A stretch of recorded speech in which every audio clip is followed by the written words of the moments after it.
Welcome back to WKYT's Kentucky Newsmakers. I'm Bill Bryant. Glad to have you with us. Why are polls so often wrong these days? Kentucky media wondered that last year when news organizations paid polling companies good money, and then it was all wrong when the numbers came in. Polls indicated that Jack Conway would win the Kentucky governor's race. He was the Democrat. Just days before, Republican Matt Bevin easily won the race. And in 2014, the polls failed to catch the trend that Senate Majority Leader Mitch McConnell was headed to a double-digit re-election victory over Democratic challenger Allison Lundergan Grimes. In this year's presidential race, polls have often failed to catch the trends before they shook things up in primaries and caucuses. This week, UK's Martin School and the Political Science Department at the university hosted a forum called Political Polling and Transition.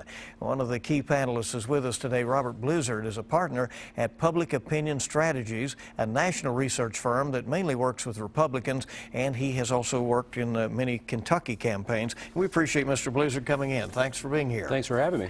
First of all, you know, polling used to be mainly internal documents, right? I mean, they were used by the campaigns to say, well, this is where the voters are, and you could kind of tailor the message in that way and move your campaign around accordingly. Now, people see a lot of public polling. Do you think that that also drives media coverage? I think it most certainly does. I think that there used to be, like you just said, all the polling used to be internal. Now what you're seeing is any university, any local organization, any media organization can spend some money or pool some money together and just go on with a poll. The challenge with that is that the public pollsters, which there are more of now, dime a dozen, they are just not doing it the right way. And the problem is that polling is challenging, it's difficult, and it's a science. And there are certain things that the public pollsters, specifically here in Kentucky, but not just in Kentucky, across the country, are just not doing correctly. And what it's doing is giving all polling kind of a bad name. So that's why polls are so often wrong these days? I mean, are voters harder to reach, or are they not willing to tell the truth to pollsters? Yeah, well, there's two parts to that. Number one, when you look at, let's go back to what happened specifically in Kentucky in 2014 in the U.S. Senate race, but then also last year in the governor's race. Okay, McConnell, Grimes in 14. Yep, and then in 15 you had the Bevin Conway. So starting with Grimes and McConnell, you know, the Bluegrass poll, I think early October, had a 1-point advantage in the race. I can't, you know, it was just a 1-point race. Yeah. The problem was they weren't dialing a single cell phone interview. And you have about 35 to 40% of all registered voters here in Kentucky live in cell phone only households. So essentially, by not doing any cell phone interviewing, you are just keeping a third, up to a third of voters just out of your sample. And so it's, you know, it's like, you know, going to the mechanic and having new car tires put on your car, and they're only putting on really like 2 tires and saying, okay, everything's great. So they're not capturing the attitudes of about a third of voters who live in those cell phone only households. And then secondly, what we like to do, private pollsters, I guess you could say, is we use voter lists to sample from. You can go to the Secretary of State, you can go to a lot of different organizations state by state, and you can purchase an actual roll of voters who have voted in elections. You can look at their vote history, you can look at a lot of other details about that voter. That's all public knowledge. And it's the best way to poll because you're actually looking at people who have voted previously, and you can see their vote history. Then you exhaust all efforts to find those people, yes, even if it is by cell phone or some other means? Yes, definitely. I mean, even just 10 years ago, to complete a landline telephone interview, you would have to do, let's say, about 15 phone calls to get one complete. Now, because number one, people are going to say they don't have time. Oh, of course, or you're bothering me during dinner, or, you know, answering machines and things like that. But now it's taking almost twice as many to get one complete on a landline. And in cell phone interviewing is even worse, because we all know if you get a call on your cell phone and you don't recognize the number, they're not saved in your, saved in your phone, you essentially don't pick it up. And so the problem is, and this is part of the reason the public pollsters don't do cell phone interviewing, is it's extraordinarily expensive and time consuming to do it and do it right, because to get enough cell phone interviews, you essentially have to dial 60, 70 numbers to get one complete. And in a statewide survey, you know, say you're doing a statewide survey of 600 registered voters, to do 200 of the interviews cell phone only, you have to make a lot of calls, and it's significantly more expensive to do so. What is enough people to call? Say in a state of Kentucky, 5 million people live here. Yep. You know, how How many people will give you a good representation? Well, it depends. I mean, in a statewide survey of registered voters, what we typically like to see is at minimum a 500 or 600 sample of statewide of registered voters. If you can get up to 800, if your budget allows that, that's even better. Because then you can look at differences demographically and regionally with a lot more confidence in that data. The argument that I always get pushed back from folks on is, well, that's too small of a sample size, like you just said, 5 million people. My pushback on that is, you know, when you go to the doctor and the doctor wants to see if you have any issues, they don't take all of the blood out of your body. They take a small sample. And that's essentially what we're doing, and you get a statistically valid sample by doing so. All right, so let's go back again. The Kentucky of 2014 and 2015, both of those elections missed significantly by polling. Yep. What went wrong? Well, I think number one, let's start with 2014, for example. Number one, I think the thing that went wrong was they didn't do enough cell phone interviews, obviously. I think that was really important. In fact, they didn't do any cell phone interviews. Second, looking at the Bluegrass poll in 14, the challenge there is Kentucky is actually a pretty easy state to poll in if you're doing it correctly, because you already have a very good sense of what turnout is going to look like by voter registration by party. Right now, party registration is about a 13-point advantage for the Democrats. You know, you go back 8 years ago, it was about a 21-point advantage for the Democrats. So it's getting more Republican as we go over time. Yet the samples that came back, the polling samples that came back from the Bluegrass poll and other public polls, would have these partisan numbers that were all over the place. It's because, again, they weren't calling from a voter list.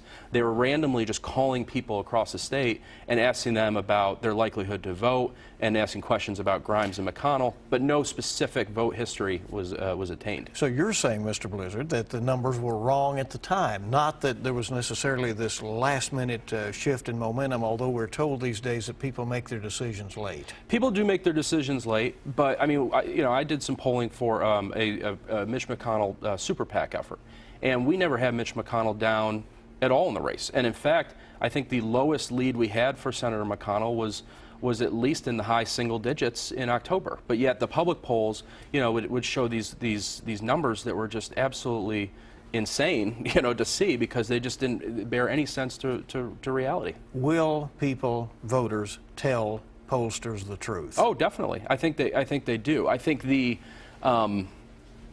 for some reason it's been, if you're doing the poll the correct way, if you're sampling the right percentage of voters by partisanship and you're stratifying it correctly by region, I think the polling has still been very accurate if it's done the right way. Again, I think that the public polling they don't know what they're doing. They've been so bad at it for so long, and now there's just more and more public pollsters getting out there into this game of polling and trying to drive media narratives and things like that, that I think that it's just, it shows these wild fluctuations all over the place. The media companies don't employ pollsters who are more thorough because they're more expensive? Well, the local media pollsters, media organizations don't, from my knowledge. We actually, my firm and a Democratic partner up on the NBC. But if a news organization tied up with you and you are known to have worked with Republicans, does that make the poll suspect? No, because that's what I was getting to. So you look at like the NBC News Wall Street Journal poll, which is, you know, NBC News and Wall Street Journal, they partner on it. We actually do that poll with a Democratic partner, so it's a bipartisan poll. And they spend the money necessary in order to, you know, do the right things, like interviewing cell phones, making sure you have enough young voters in the sample, making sure it's, a diverse makeup of what the electorate looks like.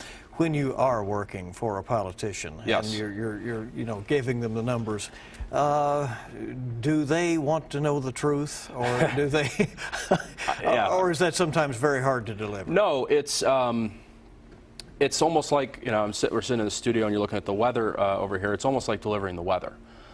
Because if it's going to rain, people need to know that. If it's going to be a nice sunny day, people need to know that. When a campaign or a candidate hires me to do their polling, it is my job to, you know, give them the news. How often have you seen a politician make that agonizing decision that, based on what they see in a poll in terms of where people have gone on an issue, that they're going to have to change their position? Well, it's not as much the changing position, because I don't like to. I would never try to do that. If I was working with a campaign or a candidate and they felt very strongly about, let's say, their position on gun control, for example, if they feel very strongly on it, and even if there is a majority of voters, let's say, in this district that oppose, that position, what I would do is not tell my candidate to change their position. What I would do is use the polling to figure out how should we talk about my campaign or candidate's position on it, so we can message it the best way possible. Robert Blizzard is a national pollster, and he's a partner with a major polling company. We're going to talk about some specific trends in the nation and here in Kentucky when we come back in just a moment on WKYT Kentucky Newsmakers. Welcome back to WKYT's Kentucky Newsmakers. We know a lot of you watching this program are very interested in the politics and the political scene, and what a year this is in America here in 2016 with so much going on in the presidential race, and here in Kentucky as well, heading into this weekend, questions about the state budget and so forth. And we're joined today by Robert Blizzard.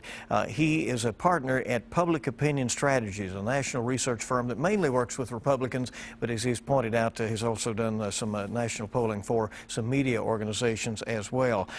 So Kentucky's in this limbo. There's been this brouhaha about the budget and so forth, and however that is settled going into this weekend, nevertheless, people will come away with their opinions about how the sausage was made in Frankfurt.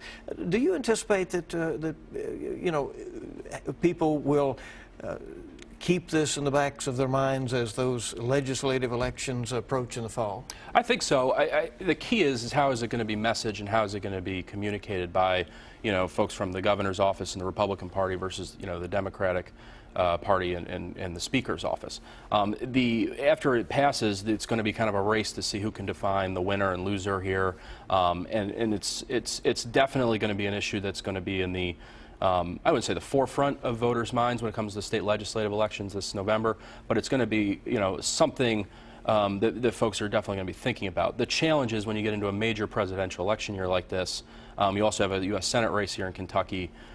Usually the national issue agenda starts to work its way even into local state legislative races like you'll see now.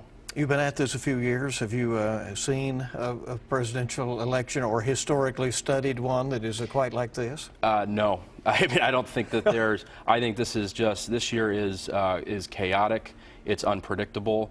It's a roller coaster. Anybody who comes and tells you that they know what's going to happen is completely lying to you, because there is absolutely no precedent for what's happening.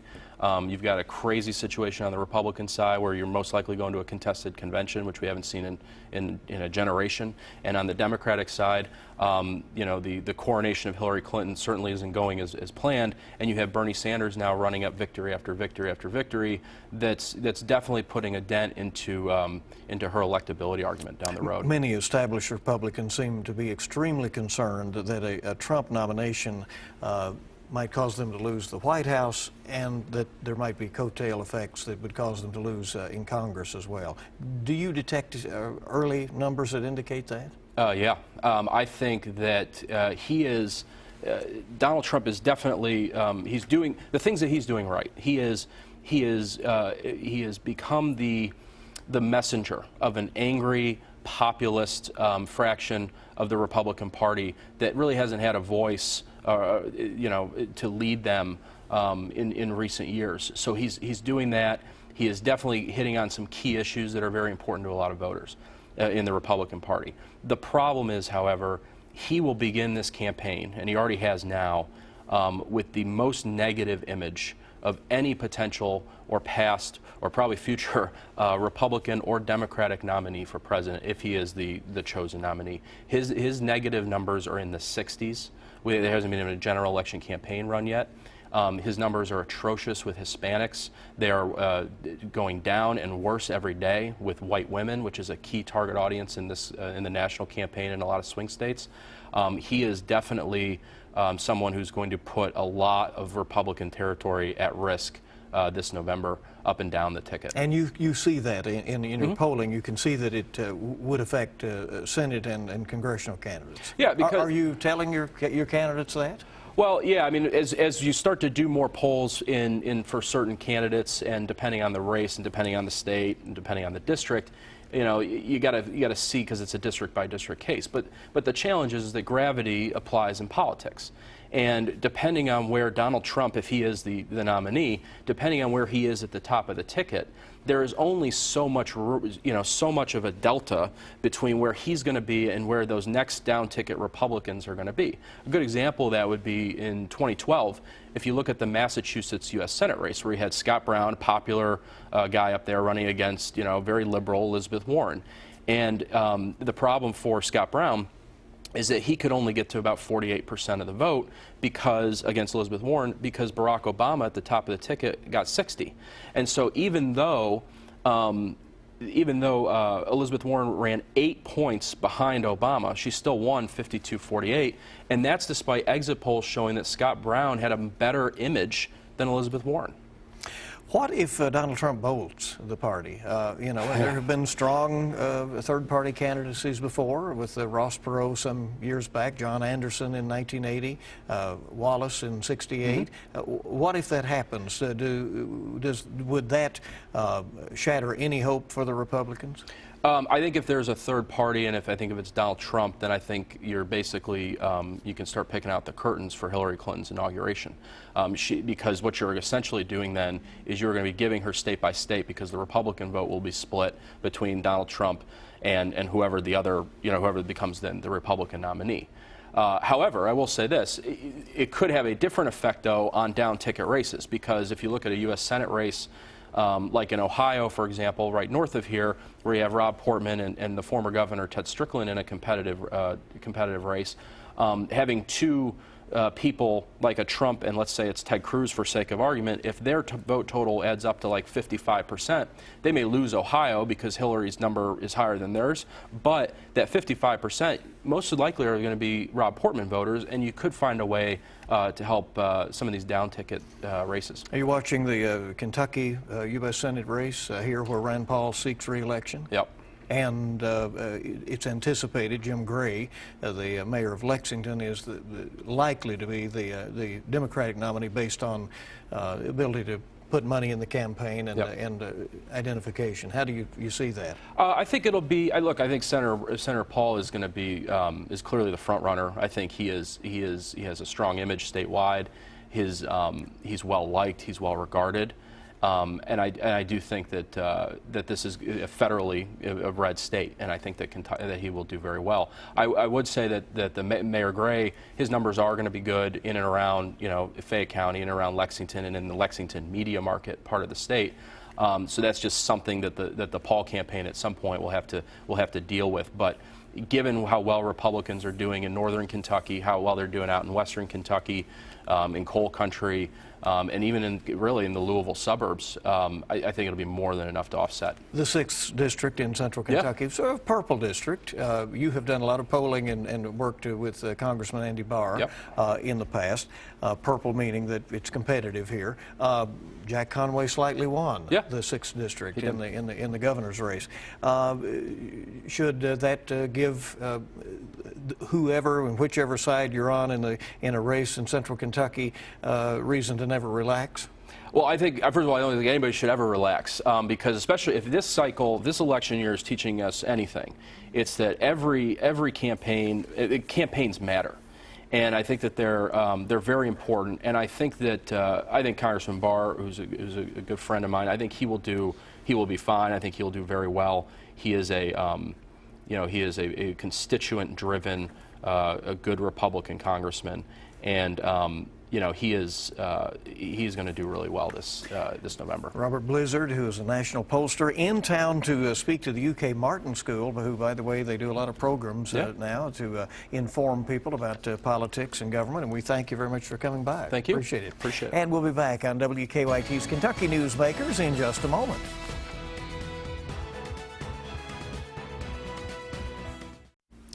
Welcome back to Kentucky Newsmakers on WKYT. After weeks of wrangling, leading Kentucky lawmakers finally emerged early Thursday morning and announced that there was at last a state budget deal. No politician wanted the wrath of voters if they went home without a budget. The $21 billion spending plan puts $1 billion into troubled state pensions.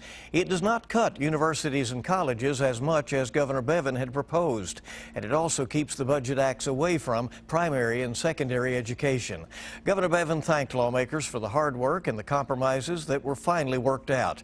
You remember that the two gentlemen you'll be seeing here shortly were on our program last week all dressed up. Well, here was the scene in Frankfort as Senate President Robert Stivers and House Speaker Greg Stumbo and the two budget chairmen emerged in the middle of the night after their exhausting hours of closed-door talks. It is an adequate and effective blend, I believe, of the priorities contained in both the governor's recommendation, the House budget, and the Senate budget. I would agree with that. We have a strong contribution to the pension systems, a healthy budget reserve trust fund, and it sets forth the priorities of both chambers and with some input from the executive branch as to the priorities that we see going forward in the next 2 years. Can you say anything about education, where that's going to be? Or are we back at the 2% that the House agreed to last week? We thought the governor got us off dead center on that, and so we agreed with his recommendations. Adam, it does contain work ready and some other innovative things that were talked about during the session that will, we think, enhance the educational opportunities in Kentucky and higher educational opportunities for kids all across the state. What about current fiscal year cuts? We did not address those under the authority that we've done in the past, that those are in litigation, and we wanted to wait and see what the results of litigation were. Anything special for Kentucky State, the stabilization fund? Yes. Is it funded? They're exempted from the cuts. They have a way forward. I feel very confident it'll pass our chamber. I won't speak for the other one. I think we'll have bipartisan support for the measure. I wouldn't think that we lose very many votes. So it's a pretty good blend. It's a pretty good bill. What about the coal severance funds? We've reached agreement on it. We have Senator Stivers has helped come to a pretty, I think, equitable conclusion about how to address some of the long-term problems that we know exist in eastern Kentucky. Will the money go back to the counties? Not all. Not all. That half goes now. How much will go back? A little bit more, 60%. Under different criteria. Under some different criteria. And I hate to say, we don't know, but it's more than that. But it's not because the impact to the general fund. But we are restoring more money to the region. Bond issue for Lexington Convention Center? That's dependent on passage of House Bill 441, but the necessary language was placed in the budget to issue the bond pending outcome of 441. You all have. Is that going to pass? And I think there's sufficient enough votes in the Senate to pass it. It's already passed the House. Our job is to do the legislative branch and budgeting functions. We can't obligate, nor can the governor obligate us to do something. It's a separation of powers issue, and we feel very much in belief. We believe very much in that separation. So we're not going to bind him on anything. With the permanent fund, you can't say how much that is supposed to be. And understand what the permanent fund is. The permanent fund is going to be used upon the completion of an audit to stabilize the most sensitive of the pension systems. So with that, the Speaker had asked for some language to make sure the intent was there. There's a bill in their chamber that should take care of that. And upon the completion of this audit, these monies will be used to help the pension systems. And there will be certain potential lapses that will go into that and the Budget Reserve Trust Fund that basically keep us from being able to say there's $10 million or $100 million or $250 million in that fund. I cannot and would not bind the governor's office. As the speaker told me, he wouldn't try to bind the governor's office 2 years ago. They will have to look at this budget and assess it on the language provisions that are in there, and how they feel, and if they feel comfortable going forward with certain areas. We both have stronger feelings about certain aspects of the budget than others, but that's purely a decision for the governor's office, in my opinion. You wouldn't recommend him to line item it? I'm not recommending him to line item or not line item. That's his job. That's the executive branch function that he is guaranteed by the Constitution. I agree, it's the governor's prerogative, but these were pretty widely separated documents, pretty widely separated views philosophically. And by being able to merge them together, as the governor asked us to do, staying up here, and I think that was a good ask on his part, this collective wisdom, I would hope he would bear in mind that it took a great deal of effort for us to get here, given how far we were apart, both monetarily and philosophically. So it's a pretty good blend, I think, and I'd be surprised if he has a lot of objections to what's contained therein, but who knows? I don't know. Again, there they were in the middle of the night, right after the budget negotiations were over, an opportunity to hear how they worked all of that out. We want to thank you for joining us for WKYT's Kentucky Newsmakers. I'll see you bright and early this week on WKYT This Morning. We start at 4:30, so we're up when you're up, and we hope you make it a good week ahead.